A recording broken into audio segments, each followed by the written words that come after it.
എന്തിനു വെറുതെ ആശകൾ തന്നു നീ ഓടിയൊളിച്ചു ദൂരെ. എൻ്റെ കഥാപാത്രം ആളുകളൊക്കെ പ്രതീക്ഷിക്കുന്നത് ഞാൻ ഭയങ്കര തമാശയായിരിക്കുന്നതാണ്. പക്ഷേ ഈ സിനിമയിൽ ഞാൻ ഭയങ്കര സീരിയസ് ആയിട്ടുള്ളൊരു ക്യാരക്ടറാണ്. ഞാനന്ന് അച്ഛന് സാധിക്കാതെ പോയൊരു സ്വപ്നം എൻ്റെ മകനിലൂടെ സാക്ഷാത്കരിക്കണമെന്ന ആഗ്രഹവുമായിട്ട് നടക്കുന്ന ഒരു അച്ഛനാണ്. കഥ കേട്ടപ്പം ഞാനാണ് അങ്ങോട്ട് പറഞ്ഞത്, ഇത് നിങ്ങൾ ഷോർട്ട് ഫിലിം ആക്കണ്ട, നിങ്ങളിതൊരു സിനിമയാക്കൂ. ഇതിൽ സിനിമയ്ക്ക് പറ്റിയ എല്ലാ കണ്ടന്റും ഉണ്ട്. അഭിനയിച്ചപ്പോൾ നല്ല സുഖമായിരുന്നു. ഡബ് ചെയ്യുമ്പോൾ ഞാൻ ശരിക്കും പാടുവിട്ടു. ശരിക്കും ഗ്ലിസറിന് ഉപയോഗിക്കാതെ തന്നെ ഞാനും സുമിത്തും കരഞ്ഞു പോയ ഘട്ടങ്ങളൊക്കെ ഉണ്ട്. കലാജീവിതത്തിൽ എനിക്ക് കിട്ടിയ പൊന്തൂവലാണ് ആ ക്യാരക്ടർ. കാരണം അങ്ങനെ ഒരു ഭാഗ്യം ആർക്കും കിട്ടിയിട്ടുണ്ടാവില്ല. സുരഭി MAT മ്യൂസിയത്തിലേക്ക് സുരഭി എത്തുന്നത് ഞാനാണ് സുരഭിയെ നിർദ്ദേശിക്കുന്നത്. സുരഭി ആ സിനിമ ചെയ്യേണ്ട എന്ന് തീരുമാനിച്ചു. കാരണം പ്രൊഡ്യൂസർക്ക് പൈസ ഇല്ല, ഡെയിലി 10 രൂപ എനിക്ക് തരുള്ളൂ എന്ന് പറഞ്ഞു. അതിനൊന്നും ഞാൻ പോകില്ല എന്നൊക്കെ പറഞ്ഞ് വാശി പിടിച്ചായിരുന്നു. അപ്പം ഞാൻ ആ കഥ കേട്ടപ്പോൾ ഞാൻ പറഞ്ഞു, ഇതിലൊരു അവാർഡ് മണമുണ്ട്, നീ ഇതുവരെ ചെയ്യാത്തൊരു ക്യാരക്ടറാണ്, നീ ഇത് ചെയ്താൽ നല്ലതാണ്, പൈസ ഒന്നും നോക്കണ്ട, നീ പോയി ചെയ്യുമെന്ന് പറഞ്ഞ് നിർബന്ധിച്ച് പറഞ്ഞിട്ട് അവിടെ പോയ സിനിമ ചെയ്യണം. സാധാരണ സംഘാടകർ വരുമ്പോൾ 2 പേരുടെ കയ്യിൽ 2 ബൊക്കെ ഉണ്ടാവും ഞങ്ങൾക്ക് തരാൻ. ഇത് വന്നിരിക്കുന്ന 25 സംഘാടകരുടെ കയ്യിലും ബൊക്കയാണ്. പിന്നെ ഇവർ ഓടി വന്നിട്ട് എല്ലാവരും സുരഭിക്കാണ് പൊക്ക കൊടുക്കുന്നത്. എനിക്കൊരൊറ്റ പൊക്ക പോലും ഇല്ല. ഇവിടെ സുരഭിയാണ് ദേശീയ നടി എന്ന് പറയലും സുരഭി എൻ്റെ മേലേക്ക് വീണു, അൺകോൺഷ്യസ് ആയി. പാത്തുവോ നാളെ എൻ്റെ ഒരു സിനിമ റിലീസാണ്ട്. പാത്തുവോ കട്ടപ്പാടത്തെ മാന്ത്രിക എന്നാണ് അതിന്റെ പേര്. സാർ സിനിമ അയ്യൊന്ന് പോയി കാണണേ. കാരണം അതിനകത്ത് ഞാനേ കുഞ്ഞിരാമൻ എന്ന് പറഞ്ഞ ഒരു കഥാപാത്രത്തിനാണ് നമ്മൾ ചെയ്യുന്നത്. ഉസാറായി ചെയ്തിക്കണമെന്നാണ് ഡയറക്ടർ പറഞ്ഞത്. പിഞ്ചി എന്തായാലും മക്കളെയും കൂട്ടിയിട്ട് പോയി കണ്ടാള്. കണ്ടിട്ട് ഞാൻ എൻ്റെ അഭിപ്രായം എന്ന് പറയാം. കണ്ടാൽ എനിക്ക് എന്നോട് വല്ലാത്തൊരു ഇഷ്ടവും മുഖത്തൊക്കെ തോന്നും, ഉറപ്പാ.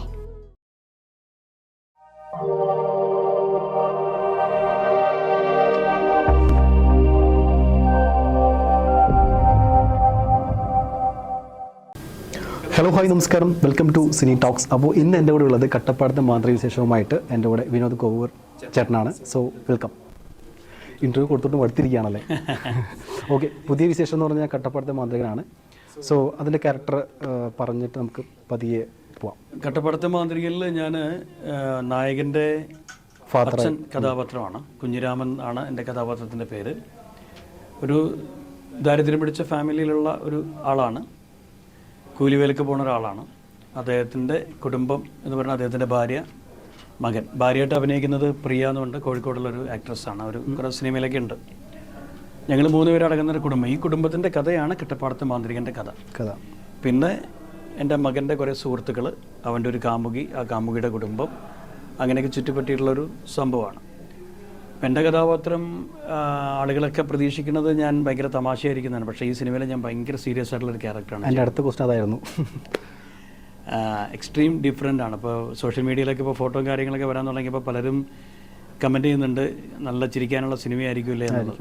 പക്ഷേ എൻ്റെ അടുത്ത് ചിരിയൊന്നും പ്രതീക്ഷിക്കേണ്ട. പക്ഷേ സുമിത്തിൻ്റെ ഫ്രണ്ട്സും ചേർന്നൊക്കെ കുറേ രസകര മുഹൂർത്തങ്ങളൊക്കെ ഉണ്ടാക്കുന്നു. ഈ സുമിത്ത് പറഞ്ഞത് എൻ്റെ മകനായിട്ട് ക്യാരക്ടർ. സുമിത്ത് യൂട്യൂബിലും ഇൻസ്റ്റയിലൊക്കെ ഒരുപാട് ഫോളോവേഴ്സുള്ളൊരു വ്യക്തിയാണ്.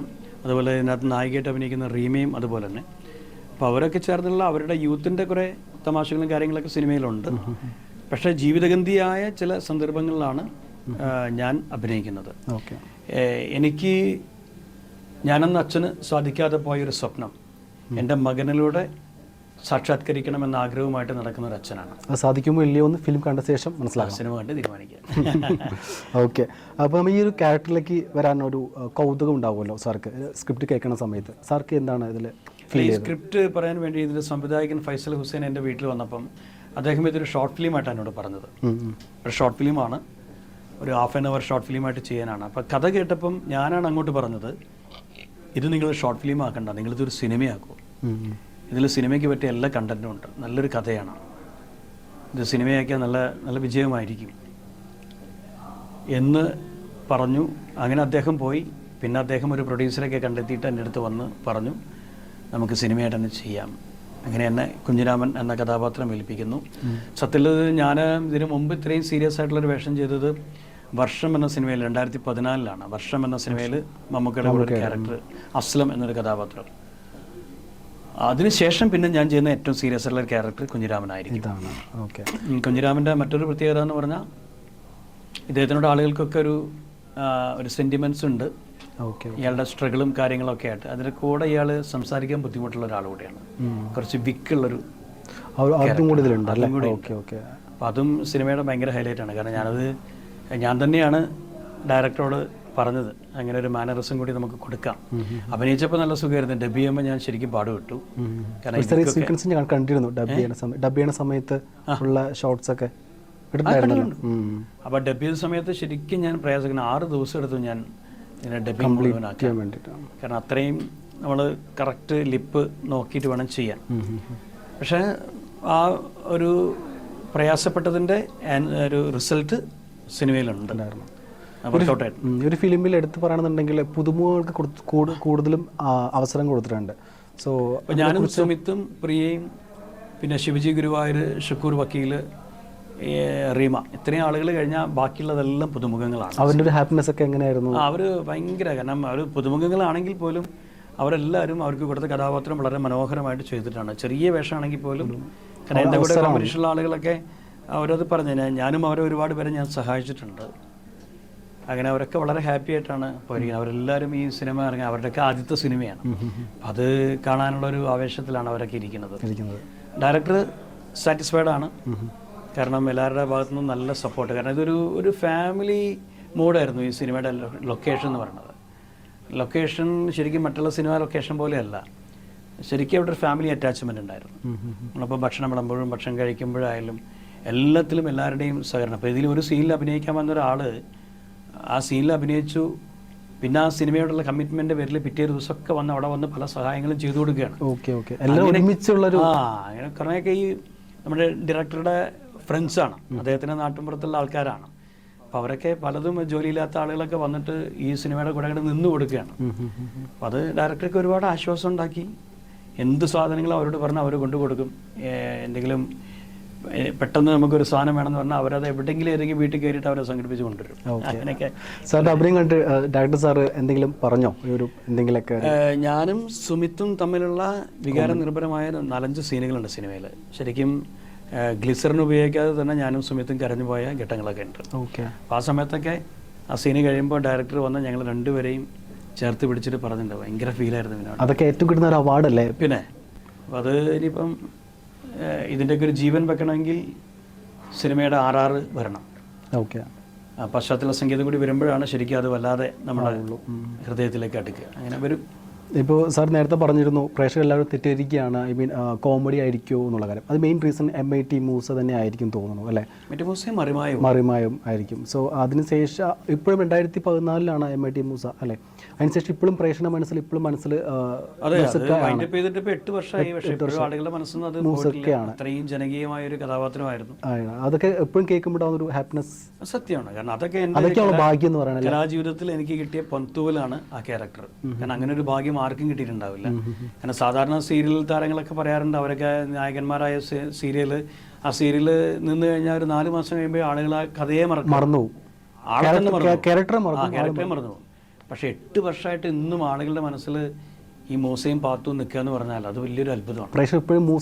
പിന്നെ ഇപ്പോഴും ഞാൻ പുറത്തിറങ്ങിയ എന്നെ ആളുകൾ അധികവും വിളിക്കുന്നത് മൂസക്കായി എന്നുള്ള സന്തോഷം വേറെയാണ്. ചെറിയ കുട്ടികൾ ഇപ്പം അന്ന് MIT മൂസ കണ്ട കുട്ടികളൊക്കെ ഇപ്പോൾ വലുതായി. ഇപ്പോൾ ഡിഗ്രിക്കും PGക്കും ഒക്കെ പഠിക്കുന്ന കുട്ടികളായിട്ട് മാറി. പക്ഷെ ഇന്നിപ്പോൾ ഞാൻ ചില കോളേജിലേക്ക് ഉദ്ഘാടനത്തിന് എന്ന ചില കുട്ടികളൊക്കെ വന്ന് പറയും, സാറേ ഞാൻ എൻ്റെ 3rd സ്റ്റാൻഡേർഡ് പഠിക്കുമ്പോഴാണ് സാറിൻ്റെ MIT മൂസയ്ക്കയുടെ ഭയങ്കര ആരാധികയായിരുന്നു ഞാനൊക്കെ പറയും. അപ്പോൾ അത് വലിയൊരു ഭാഗ്യമാണ്. അതുപോലെ മറിമായും 14 വർഷമായിട്ട് ഒരു പരിപാടിയിൽ ഇങ്ങനെ അഭിനയിച്ചുകൊണ്ടിരിക്കുക, 750ഓളം കഥാപാത്രങ്ങളെ ചെയ്യാൻ ഭാഗ്യം ഉണ്ടാവുക, എല്ലാം ഒരു ഭാഗ്യമാണ്. ഇതിൽ പറയുന്ന സമയത്ത് ഓർക്കേണ്ട ഒരു കാര്യമാണ് സുരഭി മാമിൻ്റെ ഒരു ആളുടെ വിജയം, ആളുടെ അവാർഡ് കിട്ടിയ അവരൊക്കെ എങ്ങനെ സാർ നോക്കിക്കാണുന്നത്? അല്ല, സുരഭി MIT മൂസയിലേക്ക് സുരഭി എത്തുന്നത് ഞാനാണ് സുരഭിയെ നിർദ്ദേശിക്കുന്നത്. ഓക്കെ. എന്നോട് എൻ്റെ പ്രൊഡ്യൂസർ ചോദിച്ചതാണ്, വിനോദിൻ്റെ ഭാര്യയായിട്ട് അഭിനയിക്കാൻ ഒരു കുട്ടിയെ വേണം, നന്നായിട്ട് കോഴിക്കോടൻ ഭാഷ പറയണം, നല്ല ഹ്യൂമർ സെൻസ് വേണം, കാണാനും നല്ല ഭംഗി ഉണ്ടാവണം എന്നൊക്കെ പറഞ്ഞപ്പം എനിക്ക് സുരഭിയാണ് പെട്ടെന്ന് ഓർമ്മ വന്നത്. സുരഭി, അങ്ങനെയാണ് സുരഭി എൻ്റെ അടുത്ത് വരുന്നത്. ഇപ്പം മാമിൻ്റെ ആ ഉയർച്ചയിൽ കാണുമ്പോൾ സാർക്ക് തോന്നുന്നത് അല്ല, അത് സത്യം. പിന്നെ അവിടുന്ന് അങ്ങോട്ട് ഞങ്ങളുടെ യാത്രയാണ്. ഞങ്ങൾ പോവാത്ത ദേശങ്ങളില്ല. കടൽ കടന്ന് വിമാനം കയറി ഞങ്ങൾ പല സ്ഥലത്തും പോയി പ്രോഗ്രാം ചെയ്തു. ഫിനാൻഷ്യലി ഞങ്ങൾ രണ്ടുപേരും സെറ്റിലായി. അങ്ങനെ ആ പ്രോഗ്രാമിൻ്റെ അവസാന ഘട്ടത്തിലാണ് സുരഭിക്ക് ഈ സിനിമ വരുന്നതും. ആ സിനിമയിലേക്കും സുരഭിയെ പറഞ്ഞു വിടുന്നതിൽ ഒരു വലിയ സ്ഥാനം എനിക്കുണ്ട്. സുരഭി ആ സിനിമ ചെയ്യണ്ട എന്ന് തീരുമാനിച്ചു. കാരണം അത് പ്രൊഡ്യൂസർക്ക് പൈസ ഇല്ല, ഡെയിലി 10 രൂപ എനിക്ക് തരുള്ളൂ എന്ന് പറഞ്ഞു. അതിനൊന്നും ഞാൻ പോകില്ല എന്നൊക്കെ പറഞ്ഞ് വാശി പിടിച്ചായിരുന്നു. അപ്പം ഞാൻ ആ കഥ കേട്ടപ്പോൾ ഞാൻ പറഞ്ഞു, ഇതിലൊരു അവാർഡ് മണമുണ്ട്, നീ ഇതുവരെ ചെയ്യാത്തൊരു ക്യാരക്ടറാണ്, നീ ഇത് ചെയ്താൽ നല്ലതാണ്, പൈസ ഒന്നും നോക്കണ്ട, നീ പോയി ചെയ്യുമെന്ന് പറഞ്ഞ് നിർബന്ധിച്ച് പറഞ്ഞിട്ടാണല്ലോ പോയ സിനിമ ചെയ്യണത്. ആ സിനിമയ്ക്കാണ് അവാർഡ് കിട്ടുന്നത്. അവാർഡ് കിട്ടുമ്പോഴും ഞാനും സുരഭിയും ഗൾഫിലാണ്. ഗൾഫിൽ ഒരു ഷോയ്ക്ക് പോയി, അവിടെ ഫ്ലൈറ്റ് ഇറങ്ങി ഞങ്ങൾ എയർപോർട്ടിൽ നിന്ന് പുറത്തിറങ്ങിയപ്പം സംഘാടകർ ഞങ്ങളെ കാത്തു നിൽക്കുകയാണ്. സാധാരണ സംഘാടകർ വരുമ്പോൾ 2 പേരുടെ കയ്യിൽ 2 ബൊക്കെ ഉണ്ടാവും ഞങ്ങൾക്ക് തരാൻ. ഇത് വന്നിരിക്കുന്ന 25 സംഘാടകരുടെ കയ്യിലും ബൊക്കെയാണ്. അപ്പോൾ ദൂരേനെ ഞങ്ങൾ പറയുന്നത്, എന്താ 25 ബൊക്കെയൊക്കെ വിനോദേട്ടാ, നമ്മൾ 2 ആളല്ലേ ഉള്ളൂ എന്നൊക്കെ പറയുന്നുണ്ട്. പിന്നെ ഇവർ ഓടി വന്നിട്ട് എല്ലാവരും സുരഭിക്കാണ് ബൊക്ക കൊടുക്കുന്നത്, എനിക്കൊരൊറ്റ ബൊക്ക പോലും ഇല്ല. അപ്പോഴാണ് കാര്യം തിരക്കിയത്. അപ്പം ഞങ്ങൾ അറിഞ്ഞിട്ടില്ല. ഫ്ലൈറ്റ് കയറിയതിന് ശേഷമാണ് ഇത് ന്യൂസ് വന്നത്. ഇവരൊക്കെ ന്യൂസ് അറിഞ്ഞിട്ട് വന്നവരാണ്. അതോടെ സുരഭിയാണ് ദേശീയ നടി എന്ന് പറയലും സുരഭി എൻ്റെ മേലേക്ക് വീണു, അൺകോൺഷ്യസ് ആയി. പിന്നെ ബോധം വരാൻ കുറച്ച് സമയമെടുത്തു. അങ്ങനെയൊക്കെ അവളുടെ ജീവിതത്തിൽ ഇപ്പം സുരഭി ഒരുപാട് ഉയരങ്ങളിലെത്തി. ഇപ്പൊ ടൊവിനോ തോമസിനെ നായികയായിട്ട് വരാൻ പോണു. ഒരു ഫ്രണ്ട്ഷിപ്പ് മെയിൻറ്റെയിൻ ചെയ്യുന്നത്. ഫ്രണ്ട്ഷിപ്പ് ഞങ്ങൾ എപ്പോഴും സ്റ്റേജ് ഷോ ചെയ്യുന്നുണ്ട്, എപ്പോഴും എല്ലാ ദിവസവും ഞങ്ങൾ വിളിക്കും, സംസാരിക്കും ഒക്കെ ഉണ്ട്. സാർ ഒരു വീഡിയോ ഇൻ്റർവ്യൂവിൽ കണ്ട സംഭവമായിരുന്നു, മമ്മൂക്കയുടെ ഈ ഫോട്ടോസൊക്കെ എടുത്ത് ഒട്ടിക്ക് വെച്ചിരിക്കുന്ന ഒരു ഹോബി ഉണ്ട് എന്നൊക്കെ. അതിനുശേഷം പിന്നെ വർഷത്തിലേക്കാണ് അവസരം കിട്ടിയത്. വർഷത്തിലല്ല, ഞാൻ ആദ്യമായിട്ട് മമ്മൂക്കയുടെ കൂടെ അഭിനയിക്കുന്നത് പരുന്ത് എന്ന് പറഞ്ഞ പരുന്തിലാണ് ആദ്യമായിട്ട് മമ്മൂക്കയുടെ കൂടെ അഭിനയിക്കുന്നത്.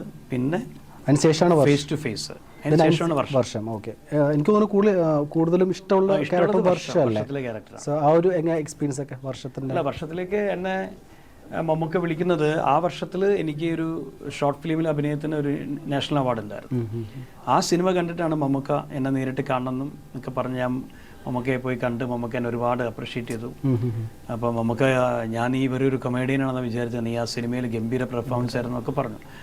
അപ്പോൾ ഞാൻ പറഞ്ഞു, എനിക്ക് സീരിയസ് ചെയ്യാൻ ഭയങ്കര ഇഷ്ടമാണ് മമ്മൂക്ക, ഞാൻ പഴയ നാടകത്തിലൊക്കെ ഒരുപാട് അഭിനയിച്ച ഒരാളാണ്, സീരിയസ് വേഷം ആരും തരുന്നില്ല, എല്ലാവരും കോമഡി എടുത്തിട്ടുണ്ട്. അപ്പോഴാണ് മമ്മൂക്ക പറഞ്ഞത്, എൻ്റെ അടുത്ത പടത്തിൽ നിനക്കൊരു വേഷമുണ്ട്, സീരിയസ് വേഷം.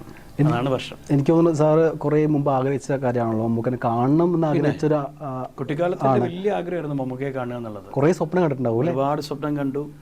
സഫലമാക്കുമ്പോൾ ഉണ്ടാവുന്ന ഒരു അവസ്ഥ വേറെ ഫീലാണ്. നിരന്തരമായിട്ട് സ്വപ്നം കണ്ട അത് ഫലിക്കും എന്നുള്ളതിന്റെ തെളിവാണ് മമ്മൂക്കയെ എനിക്ക് കാണാനുള്ള ഭാഗ്യം ഉണ്ടായതും. അദ്ദേഹത്തിന്റെ കൂടെ ഇപ്പോൾ 4 സിനിമയിൽ അഭിനയിച്ചു. അദ്ദേഹമായിട്ട് വലിയൊരു ആത്മബന്ധം ഉണ്ടാക്കാൻ സാധിച്ചു. എൻ്റെ 3 4 ഷോർട്ട് ഫിലിമുകൾ അദ്ദേഹത്തിന്റെ ഫേസ്ബുക്ക് പേജിലൂടെ റിലീസ് ചെയ്തു. അദ്ദേഹത്തിന് എന്നെ വലിയ ഇഷ്ടമാണ്, എനിക്ക് അദ്ദേഹത്തിൽ അതിലേറെ ഇഷ്ടമാണ്. അങ്ങനെ. ഓക്കെ, ഇവിടെ പഞ്ചായത്ത് ജെട്ടി എന്നൊരു ഫിലിം ഉണ്ട്, മറിമായത്തിൻ്റെ ക്രൂ ഫുള്ളും ഉണ്ട്. സോ അത് തുടക്കം എവിടെയായിരുന്നു സാർ അതിൻ്റെ ആ ഒരു ഫിലിം? പഞ്ചായത്ത് ജെട്ടി ഞങ്ങളുടെ മറിമായം ടീം തന്നെ സ്ക്രിപ്റ്റ് എഴുതി, ഞങ്ങൾ തന്നെ സംവിധാനം ചെയ്തു, ഞങ്ങൾ തന്നെ പ്രധാന വേഷങ്ങൾ അഭിനയിച്ച ഒരു സിനിമയായിരുന്നു. അപ്പോൾ അത് 3 ആഴ്ച ഇപ്പോഴും തിയേറ്ററിൽ ഓടിക്കൊണ്ടിരിക്കുന്നു. നല്ല റിസൾട്ട്, പ്രൊഡ്യൂസറൊക്കെ ഭയങ്കര ഹാപ്പിയാണ്. അപ്പോൾ അതിൽ ഈ പറഞ്ഞ പോലെ ഞങ്ങൾക്ക് പുറമെ ഞങ്ങളൊരു 10-60ഓളം പുതുമുഖങ്ങൾക്ക് അവസരം കൊടുത്തൊരു സിനിമ കൂടിയാണ് അത്. പിന്നെ മറിമായത്തിൻ്റെ പ്രേക്ഷകർ എന്ന് പറഞ്ഞാൽ ലോകമെമ്പാടും മലയാളികൾക്ക് ഇഷ്ടമുള്ളൊരു പരിപാടിയാണ് മറിമായം. അതുകൊണ്ട് തന്നെ ആ സിനിമ പലരും ഞങ്ങളോടുള്ള ഇഷ്ടം കൊണ്ട് തിയേറ്ററിൽ പോയി കണ്ട ആളുകളാണ് മിക്കവാറും ആളുകൾ. ഓക്കെ, എൻ്റെ ചെറിയൊരു ആഗ്രഹമാണ് നമ്മുടെ MIT മൂസിയിലെ ആ ഒരു ഡയലോഗ് ഒന്ന് നേരിട്ട് കാണണമെന്ന്. സോ ഒന്ന് പറയാൻ പറ്റുമോ? ചെറിയൊരു ഡയലോഗ് എന്തെങ്കിലും. TV കണ്ടിട്ടുള്ള ഒരു ഇതേ ഉള്ളൂ, നേരിട്ട് പാത്തുവോ ഒരു വിളിയുണ്ടല്ലോ, ഏത് കാലം മുമ്പ് പറയാൻ തുടങ്ങി, പാത്തുവോ നാളെ എൻ്റെ ഒരു സിനിമ റിലീസാണ്ട്, പാത്തുവോ കട്ടപ്പാടത്തെ മാന്ത്രിക എന്നാണ് അതിൻ്റെ പേര്, സാർ സിനിമ അയ്യൊന്ന് പോയി കാണണേ. കാരണം അതിനകത്ത് ഞാനേ കുഞ്ഞിരാമൻ എന്ന് പറഞ്ഞൊരു ഒരു കഥാപാത്രത്തിനാണ് നമ്മൾ ചെയ്യുന്നത്, ഉസാറായി ചെയ്തിക്കണമെന്നാണ് ഡയറക്ടർ പറഞ്ഞത്. അപ്പം ഇജ്ജ് എന്തായാലും മക്കളെയും കൂട്ടിയിട്ടൊന്ന് പോയി കണ്ടിട്ട് ഞാൻ എൻ്റെ അഭിപ്രായം എന്ന് പറയാം. കണ്ടാൽ എനിക്ക് എന്നോട് വല്ലാത്തൊരു ഇഷ്ടവും മുഹബത്തൊക്കെ തോന്നും, ഉറപ്പാ. ഓ, TV കാണുന്ന ആ ഒരു കണ്ടടിച്ചിട്ട് അടിപൊളി. എനിക്കൊരു മറിമായം സക്സസ്ഫുള്ളി ആകാൻ കാരണം ഈ സ്പോട്ട് ഇംപ്രൈസേഷൻ ഒക്കെ ആയിരിക്കുമല്ലോ സാർ. മറിമായത്തിൽ എന്താ വെച്ചാൽ, മറിമായത്തിൽ ഭാഷകളുടെ ഒരു സമ്മേളനമാണ്. ഇപ്പം കേരളത്തിലെ എല്ലാ ഭാഷ സംസാരിക്കുന്ന ആളുകളും മറിമായത്തിലുണ്ട്. പിന്നെ അവിടെ ഒരു ഗിവ് ആൻഡ് ടേക്ക് പോളിസിയാണ്. പിന്നെ സ്ക്രിപ്റ്റ് ഞങ്ങൾ ഫോളോ ചെയ്യാറില്ല, സ്ക്രിപ്റ്റ് വായിക്കും, പക്ഷേ ഞങ്ങളെല്ലാം ഇംപ്രവൈസ് ചെയ്തിട്ട് ചെയ്യുന്ന കാര്യങ്ങളാണ് പ്രേക്ഷകർ കാണുന്നത് മുഴുവൻ. Spot improvisation. അപ്പോൾ തിരിച്ച് വീണ്ടും കട്ടപ്പാടത്തെ മാതിലേക്ക് വരാണെന്നുണ്ടെങ്കിൽ പേഴ്സണലി അതിൽ ഇഷ്ടപ്പെട്ട സീൻസ് മകനും ആളായിട്ടാണല്ലോ. സ്ട്രിക്റ്റ് ഉള്ള ക്യാരക്ടറാണോ, എങ്ങനെ സോഫ്റ്റ് ക്യാരക്ടറാണോ? അല്ല, അതൊരു സീരിയസ് ക്യാരക്ടർ. സീരിയസ് ആണല്ലേ? ഓക്കെ. അപ്പോൾ August 13th ഫിലിം ഇറങ്ങാൻ വേണ്ടി പോവാണ്. August 30 സിനിമ റിലീസാവുന്നു. പ്രേക്ഷകർ എന്തെങ്കിലും പറയാനുണ്ടോ? പ്രേക്ഷകരോട് പറയാനുള്ളത് നല്ല സിനിമകളെ ഏറ്റവും ഇഷ്ടപ്പെടുന്ന ആളുകളാണ് മലയാളികൾ. അങ്ങനെയാണെങ്കിൽ നിങ്ങൾക്ക് കട്ടപ്പാടത്തെ മാന്ത്രികൻ എന്ന സിനിമയെ ഇഷ്ടമാവും. ഒരു സിനിമയ്ക്ക് വേണ്ട എല്ലാ ചേരുവകകളും ആ സിനിമയ്ക്കകത്തുണ്ട്. നല്ല കഥയുണ്ട്, നല്ല കഥാമുഹൂർത്തങ്ങളുണ്ട്, നല്ല കുറേ പച്ചയായ കഥാപാത്രങ്ങളുണ്ട്. ഇപ്പം എൻ്റെ കഥാപാത്രം തന്നെ വളരെ വ്യത്യസ്തമായൊരു കഥാപാത്രമാണ് ഞാൻ ഈ സിനിമയിൽ ചെയ്തിരിക്കുന്നത്. നല്ല 2 പാട്ടുകളുണ്ട്, പിന്നെ അശ്ലീലങ്ങളൊന്നുമില്ല, ദ്വയാർത്ഥ പ്രയോഗങ്ങളുമില്ല, കുടുംബസമേതം ഇരുന്ന് കാണാവുന്ന ഒരു സിനിമയാണ്. അപ്പം വമ്പൻ സിനിമകൾ മാത്രം വിജയിച്ചാൽ പോരല്ലോ, ഇങ്ങനെയുള്ള കൊച്ചു കൊച്ചു താരങ്ങളുടെ സിനിമയും വിജയിക്കണ്ടേ. അപ്പോൾ അതൊക്കെ നിങ്ങളാണ് വിജയിപ്പിക്കേണ്ടത്. അപ്പം നിങ്ങളെല്ലാവരും തിയേറ്ററിൽ പോയിട്ട് ഈ സിനിമ കുടുംബസമേതം കാണണം എന്ന് അഭ്യർത്ഥിക്കുകയാണ്. ഒരു റിക്വസ്റ്റും കൂടി, മൂസിക്ക പാട്ട് പാടുന്ന എനിക്കറിയാം. പാട്ട് ഒരു എനിക്ക് വേണ്ടി ഒരു പാട്ട്, ഞാൻ പറഞ്ഞ പാട്ട്, ഒരു ആൽബത്തിലെ ഇഷ്ടമാണെന്നാദ്യം ചൊല്ലിയ ആ ഒരു പാട്ടില്ലേ, മനസ്സിലായോ? ഇഷ്ടമാണെന്നാദ്യം ചൊല്ലിയതാരാണോ അറിയില്ല ഞാനോ നീയോ. അയ്യോ, ആ പാട്ട് ഞാൻ അത്ര ഒരു അറിയില്ല. ഏതെങ്കിലും ഒരു ആൽബം സോങ് മെലഡി ആയിട്ട് ഏതെങ്കിലും. എന്തിനു വെറുതെ ആശകൾ തന്നു നീ ഓടിയൊളിച്ചു ദൂരെ, എന്തിനു വെറുതെ ആശകൾ തന്നു നീ ഓടിയൊളിച്ചു ദൂരെ, നീ നൽകിയ ചുംബന പുഷ്പങ്ങൾ ഞാനെവിടെ ഒളിപ്പിക്കും, അമ്പൽ കുളങ്ങളിൽ അമ്പൽ പറിക്കാനും ആര്യാടൻ പാടത്ത് ഓടി നടക്കാനും ഇനി നീ തേങ്ങും എന്നുള്ളം അറിയാതെ തേങ്ങും, തേങ്ങലിൻ കൂട്ടായി കണ്ണീരു മാത്രം, കൂട്ടായി കണ്ണീരു മാത്രം, ആത്മാവിൻ വേദന കാണാൻ നീ എവിടെ, കാണാത്ത ദൂരം പറന്നകന്നില്ലേ, നിന്നെക്കുറിച്ചുള്ള ഓർമ്മകളിന്നും അറിയാതെ പറയാതെ കണ്ണുനീർ പറയും. Super super. അപ്പോൾ കൂടുതലൊന്നും പറഞ്ഞിട്ട് നിൽപ്പിക്കുന്നില്ല, കാരണം ഇത് കഴിഞ്ഞിട്ട് എവിടെയോ പോകാൻ നിൽക്കുന്ന ആളാണ്. അപ്പോൾ ഞാൻ അടുത്ത് പറഞ്ഞു സാർ ഒരു 10 മിനിറ്റ് 15 മിനിറ്റ് പറഞ്ഞപ്പോൾ ആൾ ഓക്കെ കൊണ്ട് ഇരുന്നാണ്. So thank you so much. അപ്പോൾ August 13th പടം റിലീസാകാൻ പോവാണ്. സോ എല്ലാവരും പടം തിയേറ്ററിൽ പോയിട്ട് ഫിലിം ഹിറ്റാക്കുക. Okay, thank you so much. Thanks.